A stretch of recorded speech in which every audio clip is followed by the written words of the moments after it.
Is your money working as hard as it could be in a real estate investment? What if I told you there's something a lot of people miss and it could be hurting your returns?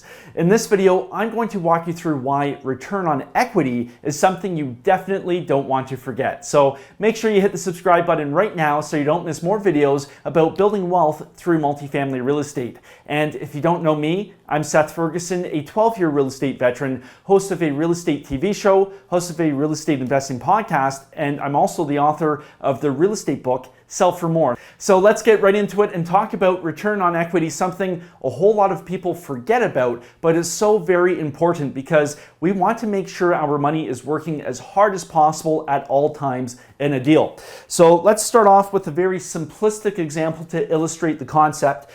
We have invested $100,000 in a multifamily deal, and the annualized cash-on-cash return of this deal is 17%.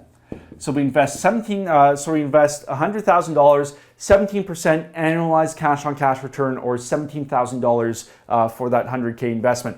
Now, if you're a fan of this channel, we talk about value-add opportunities, and I'll put a link up here to a value-add video I've done explaining what that is. But basically, we want to improve the property, increase its value. So let's say the value of the property has doubled. So our $100,000 initial investment has turned into $200,000 of equity now. So we still have our $100,000 in the deal, but because the deal has doubled, we now have $2,000 worth of equity sitting in the deal. Now, the return on equity, we really want to measure how hard not our initial investment is working, because now we have $200,000 at play.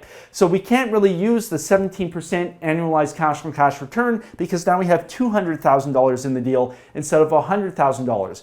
And what happens to this if the cash flow stays the same and the deal stays the same is just the value that changes, because this is a very simple example. What happens to our return? Well, it drops to an 8.5% annualized return. So $8,500 versus $17,000 because we're measuring the return on equity, not our initial investment. This is a mistake a lot of investors make. They just do all their numbers based on the amount of capital they put into the deal, not how much equity they have. And then taking a step further, let's say the deal goes really well, and now we have $300,000 of equity in the deal. So our initial $100,000 investment, now we have $200,000 of equity in addition sitting in there. So $300,000 total. What happens?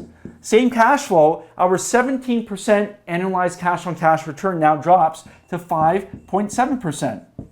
So you can see return on equity has a really big impact. So you have to ask yourself, if you have $300,000 now of equity sitting in a deal, is it really working hard enough at 5.7% annualized cash-on-cash return? Whereas most investors, they just run their numbers based on $100,000 and they're thinking they're getting a 17% return. That's true on their initial capital, but now they have all this equity to play with. And these are metrics that we have to measure to figure out if we should refinance the property, return some capital to the investors.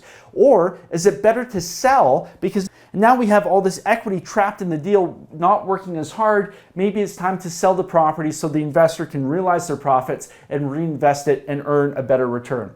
If you'd like to learn more about the real estate deals I'm currently doing, go to callseth.com and set up a quick 20-minute phone call with me. And if you like this video, if you found this useful, leave a comment, let me know what you think, hit the like button, and until next time, happy investing.